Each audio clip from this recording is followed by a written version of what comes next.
And now I'm doubly afraid because now it's illegal. You know, so we have mothers telling us I'm choosing to park my car where we live in the darkest possible parking lot I can so the police can't find us. Why are the police looking for it? Because it's illegal now. Oh, okay. Yeah. If you're living in your car, that's not a... Yeah, you're outdoors. You're outside. Yeah. So, I mean, you imagine that situation, that there's everything about that is wrong. You add in the fact that, you know, you might double up, and like I said, you start with people you know and trust, but by the end you might be staying with folks that require sex in exchange for the couch or the bed or whatever it is in order to keep your children safe. And these are the situations that people end up in.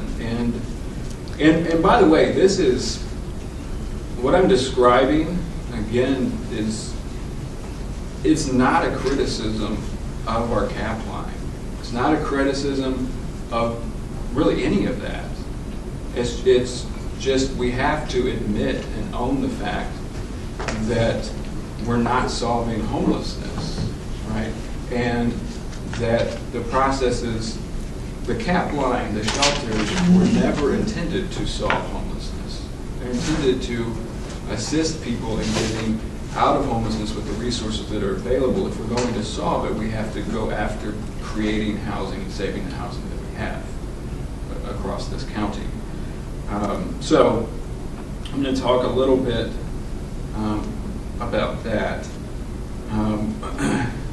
So you've all seen the report that came out of Community Building Institute and Local Initiative Support Corporation a year and a half ago, which showed that in our county, for households at 0 to 30% of the area median income, which is about $14,000 a year income, for households in that category, we are short 40,000, actually 40,019 units of housing that they can afford. And I always like to explain the flip side of that is that about 56,000 households, so roughly 150,000 people, are trying to fit into less than 16,000 homes. Again, it's math. You know, it's not opinion. And that just, it doesn't work. That can't work. You can't fit that, you know, you probably can't take 3 or 4 more families into your home. It's just not possible. And so, we end up with homelessness. We end up with the crisis that we have. 28,000 of those 40,000 are needed within our city. So part of the question is, how did we get here? Right? It's not always been like this. How did we get to this point? Certainly one way is that starting in the 1980s and continuing forward, our federal government has cut and cut and cut spending on affordable housing. In the 1980s, it was cut by billions of dollars, and homelessness grew exponentially. And we just kept that trend up of cutting. Locally, if we just even look at the last 15 years, you know, over the Rhine has been the big, you know, hot topic conversation, the hot place to go to now, and about $1.5 billion, public and private, has been spent over the Rhine in the last 15 years, $1.5 billion. And that neighborhood lost 2,300 units of affordable housing in that same time period. 2,300 units. That's 2,300 of those 40,000. And that model of the idea that renaissance or redevelopment can include displacement is a part of why we are in this mess. Because we have, obviously, if you remove the housing that people can afford and replace it with housing that people can't afford, you know, what do you get? Again, you get homelessness. It's not that complicated. The other issue is how we not only cause displacement, but how we invest our money as a city and as just, you know, private entities. So our city collects in commercial tax abatements about property tax, about $29 million a year. $29 million. It's actually a small portion of our city's budget. And we collect that $29 million regardless of who's paying it. And we hand out tax abatements, commercial tax abatements, to developers, basically just free of charge. It's like, you want it, you got it. And these abatements can be worth millions of dollars, depending on the size of the development of the project. And it's so much by default that developers, some developers in their pro formas will account for the abatement before it's ever been voted on by City Council, right? Or it's even gone before the Planning Commission. You know, they just count on it. The banks just count on it. And you know, what we would say is, so one, you know, the idea of the abatement, you know, I don't personally agree with this philosophy, but nonetheless, the ideal of the abatement was to incentivize development in hard-to-develop places, okay? So that people that were for that would say, you know, at that time, places like Oak the Rhine. Guess what? It's not hard anymore, right? That doesn't need to be, if it ever did, it doesn't need to be incentivized now. Where we do need to incentivize, though, is affordable housing, right? So we have this piece of leverage as citizens and as the city that we can use. We can say, look, if you're going to get a tax abatement, a certain percentage of your development, if it's residential, has to include affordable housing. You know, we can do that. And guess what? They'll step up and do it because they want that benefit. We can also say, you can't displace anybody from a building and get a tax abatement. You know, because right now, we fund displacement as a city.